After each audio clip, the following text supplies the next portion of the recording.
Hello everyone, welcome back to another episode of Star Notes. So on this episode, we have a bit of an interesting sort of topic for you guys. Normally we cover new movies, but this week we're going to be taking a step back and looking about the film industry as a whole. So the main question I want to cover this week and discuss is, should Hollywood keep making video game adaptation movies or should they stop?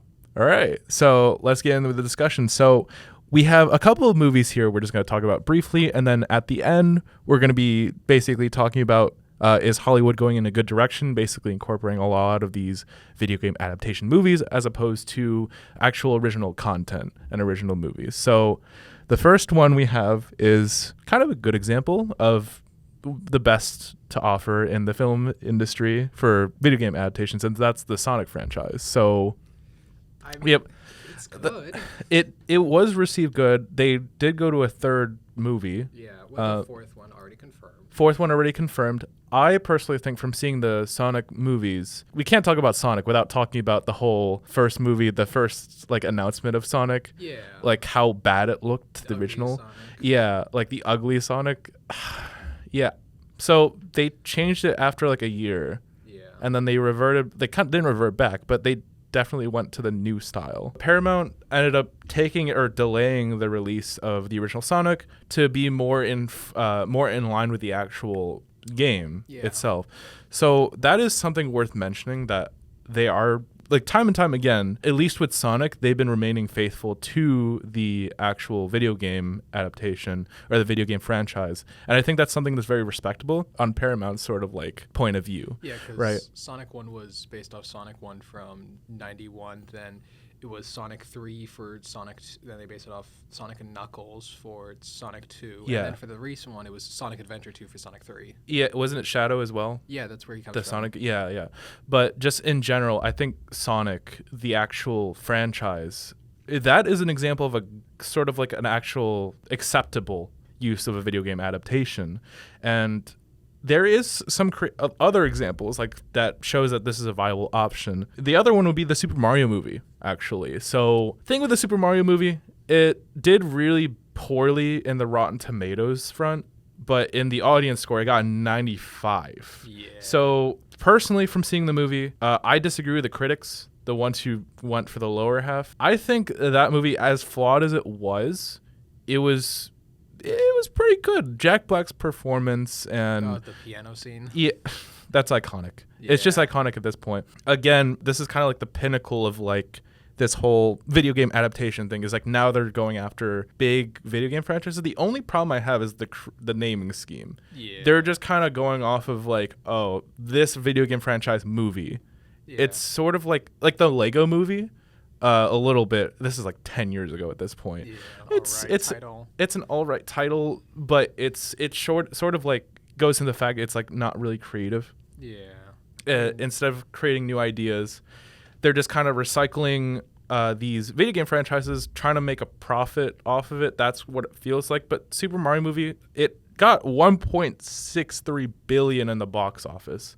You got to keep in mind, it made a lot of money. Studios started looking at the Super Mario movie, seeing it made a lot of money. And then we get a lot of these sort of bad films that come out. So the first one that comes to mind is Borderlands, which came out last year.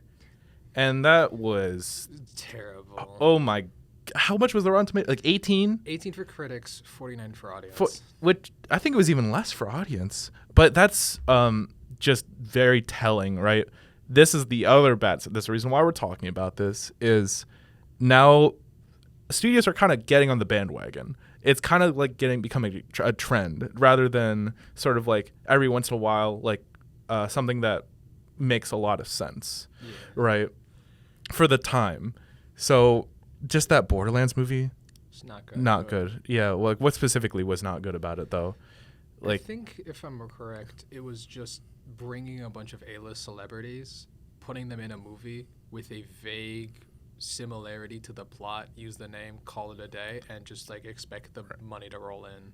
What I'm also thinking of, like now that I'm realizing it, Borderlands is a story-based game. Yeah, it is. Right? And Super Mario, there is a story. They kind of touched on it a little bit, but they kind of like tried incorporating a lot of different things at once. Well, I mean, yeah, because And same with Sonic. Oh, yeah. There was it didn't follow the story of Sonic at all, except Sonic 3 with the whole Maria thing. Yeah. But from what I'm noticing a pattern with the Borderlands movie, they tried doing exactly the same, and it just didn't work. Yeah. The recreation, also, I looked at like some of the actresses and actors. Some of them don't even look like they fit the role. Yeah. It just looks off, like completely off. So I guess moving forward from that, another example is the Five Nights at Freddy's movie, which came out last year. Yeah. We got mixed opinions on that.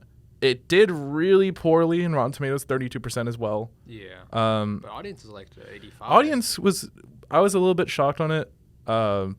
Personally, it was a 50-50 for me. Like, it seemed like a cash grab at the same time, but it with what they had, it was still pretty decent, right? I mean, for me, it was like a good enough adaptation. They tried to bring in like the new stuff from, what was it, Security Breach, but that just doesn't work with like the original lore of the first game. So Okay. it's like a weird balancing issue that just came out, because this thing was like, the script was in limbo since 2016. Yeah. It's gone through at least 20 different rewrites. Right. So and I think 2 different production studios, because first it was Warner Brothers, but then they dropped it for Blumhouse. Right. Well, Blumhouse is a notable name. Well, yeah. Yeah. Notable for doing good movies on cheap budgets. Right. That mainly the big thing. And I guess one of the last ones I'll talk about is, in terms of a bad adaptation, is Detective Pikachu. Oh, don't remind me. That movie was so bad. I don't even remember what half the plot was. So forgettable. It was actually, the acting was really bad. That was the main thing, and the whole overarching plot was not it. Yeah. They tried force feeding mechanics into the game as well, and it just didn't work. This is also a similar thing with the Angry Birds movie, but that was kind of dated, so we didn't include that in that. But they were like, you just see this a lot with video game adaptations movies. If they're not explicitly following the storyline, they're finding a way to force feed a mechanic of the game that's notable to the audience, so it keeps their attention, and it distracts from the actual plot of the story, which is why I have a major issue with a lot of these video game movies. It's more of a marketing scheme rather than actual creative integrity. Yeah. That's basically what the whole issue is. And obviously we're leading up to a certain movie but we're going to get to that. But I want to talk about one more like show, which is Fallout. Fallout was really good. Which was actually really good. Yes. It got on my notes here, 92% on audience or critic score, 94% audience score. I think Fallout was really good. So like, and then if we're thinking about this, like, what is the pattern? What is the problem? It's just the bandwagon thing for me. It's that is the main problem. But if studios actually are not doing it for the bandwagon or for the money, like Sonic, a little bit for the money probably, but definitely Fallout. That seemed like, for me, high production quality. I think the reason why some video game movies are great, some aren't, is down to one very simple reason. Directors and executives think that the audience doesn't know what the movie is about. They think that the audience needs to be babied through all the concepts, so that way, because only the director knows all, they have to be baby fed the entire plot. That is actually a really interesting point that I didn't think about, because now that we're talking about like the good ones versus the bad ones, the good ones, they assume the audience already knows, right? Yeah. But then the bad ones, they just decide to put as many references to the actual game as possible. Like if we take the Sonic, like let's just take the trailers, right? We take the Sonic trailer, or even just the movies, like they know their audience. They know that the audience will understand everything. So it's like, you know what the rings do if you read the Archie comics, which is the ability to teleport from one area to another, or just be a lifeline. They know every single character. So Eggman, Sonic, all the others. They assume you know them. The directors assume you know almost everything about it. So you know the characters, you know most of the plot. And if you don't even know the plot, it's easy to follow because they don't try to baby you all this information. It's like, oh, hey, that's Sonic. He's the blue blur, fastest thing alive. They don't explain that every 5 minutes. Or it's like, oh, look, that's Knuckles. He's really strong. You should be aware for his fists. They just play the movie. They just play the plot. And you understand it because they don't baby feed you in this information. Right, and you know what a movie that does do that, or movies that do that? Detective Pikachu, Angry Birds movie. What else is bad on here? That the Borderlands in a way, like, yeah. Assuming this audience is like stupid and doesn't know the plot line at all, like no one is gonna walk to a movie theater and be like, "Oh, I wonder what this random movie is I've never heard of before." No, they're gonna do research on it. Yeah, right. If you take the Fallout show, they don't do the same thing either. Like our main character doesn't know anything because they've been in a vault for 200 years. Yeah. But the audience does know. They know the Brotherhood of Steel. They know what a raider is. They know what a ghoul is. Right, and that's what makes it cool, right? It's more showing and not telling. Yeah. Right. And I think that's an interesting point going forward. So obviously we've been again building this sort of like to a big topic, which is the recent Minecraft movie.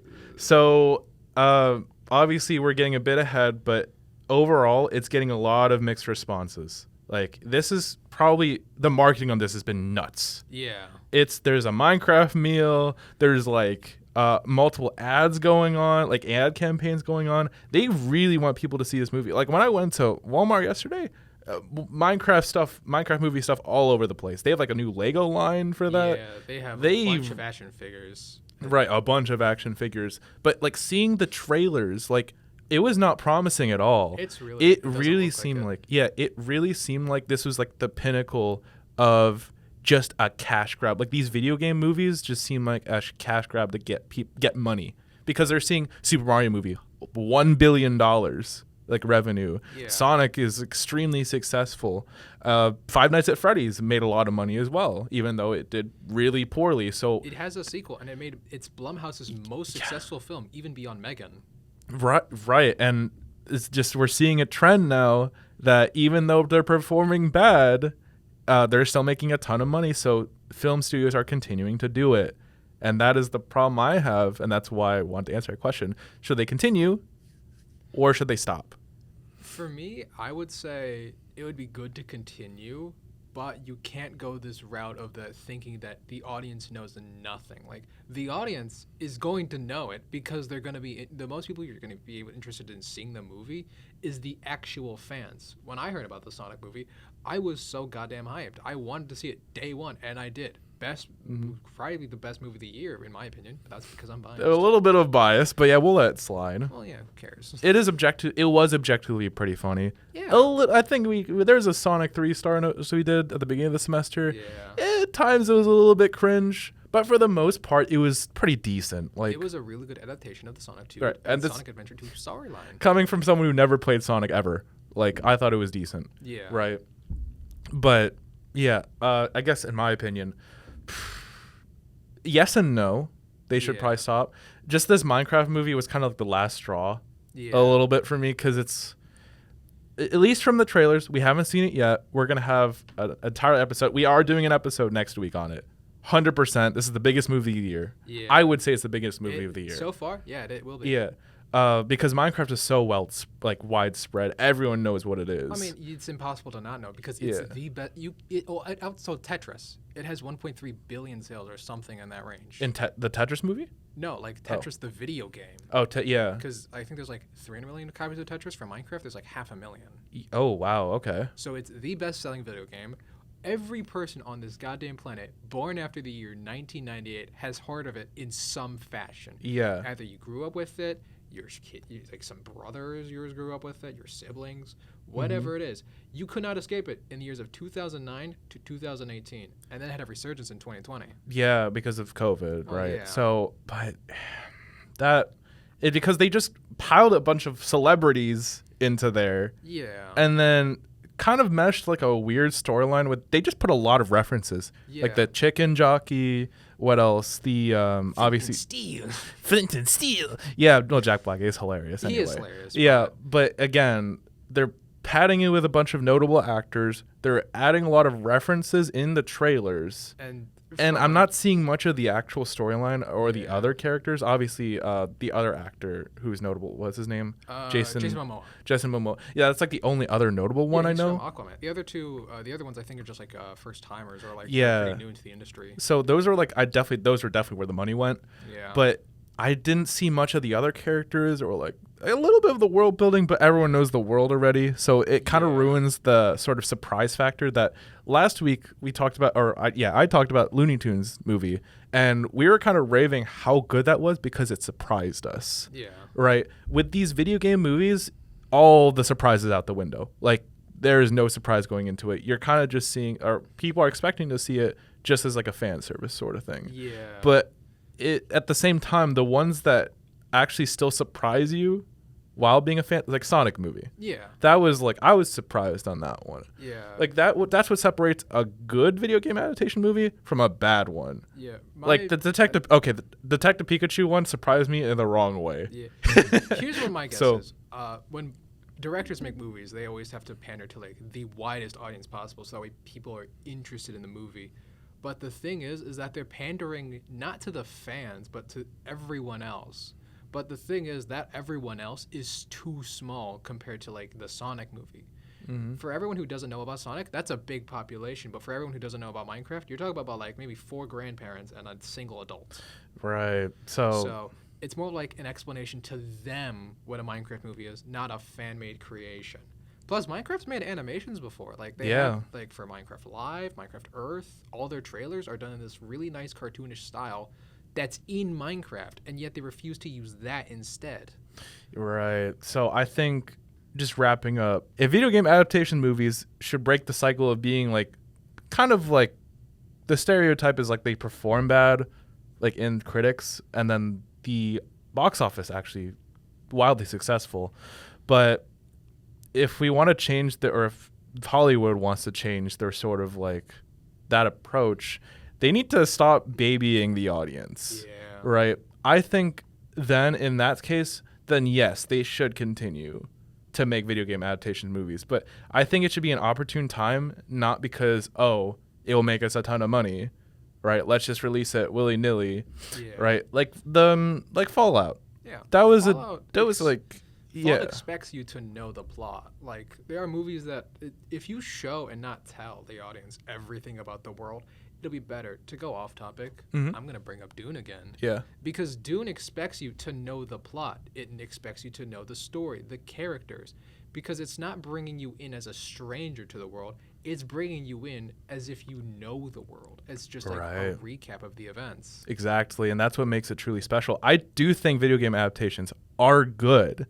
But yeah, just in excess, and this marketing ploy that a lot of these studios are doing is kind of like getting a lot of viewers fed up, in my opinion. The Minecraft movie was, again, last straw for me. Yeah. Like, it's just like, what video game are they going to do next? What popular video game are they just going to rehash and make it just not even make a creative title, just Minecraft movie, and it's going to sell? Yeah, because I think this is the pinnacle. This is the crossroads we've reached. If the Minecraft movie does well, this is going to be the new standard for probably most new video game adaptations. Slap the movie, get some celebrities, call it a day. But if it does poorly, this incentivizes studios to do one of two things: stop video game adaptations altogether, or actually try for once.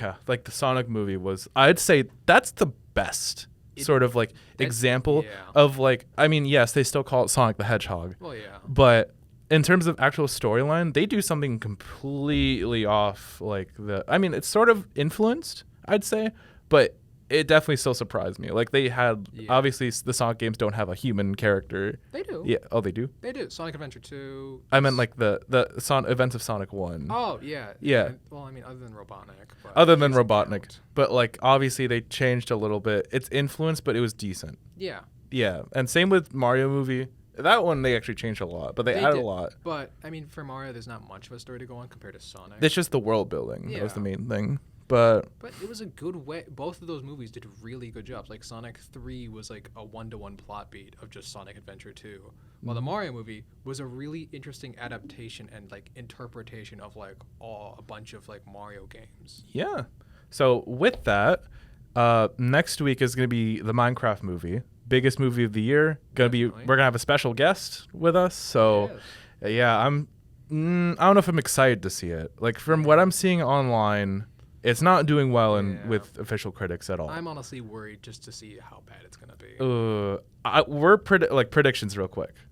Do you think it's gonna be better or worse than your? Compared to what? No, to your expectations. To my expectations, I feel like it's gonna be worse because I've played this game since 2012. I know I've loved the game ever since. I don't think I've actually taken a break from it, but I just don't feel confident in the story. Yeah, same here. I feel like it's just gonna be mainly Jack Black and Jason Momoa, right? Yeah, my best guess is that they're just taking the Minecraft Dungeons lore, taking like only the Nether section, and then just slapping that in. Oh, I am not going to have good opinions on that, but I guess you'll have to wait and see next week what we think. So be sure to tune in next week. That wraps up our discussion on this week's Star Notes. So basically, in essence, we think they should continue, but not for a marketing ploy, which is what they've been doing. Borderlands. Yeah. This, we haven't seen it yet, so we have to make our final decision next week. But yeah, that wraps up this week of Star Notes. Thank you guys so much for tuning in. If you want to see more episodes and the prior episodes, be sure to check our website and our YouTube channel. And be sure to like and subscribe if you like this sort of content going forward. And with that, we're going to wish you a good rest of your day. And we'll see you all next week. Thank you for tuning in. And bye-bye.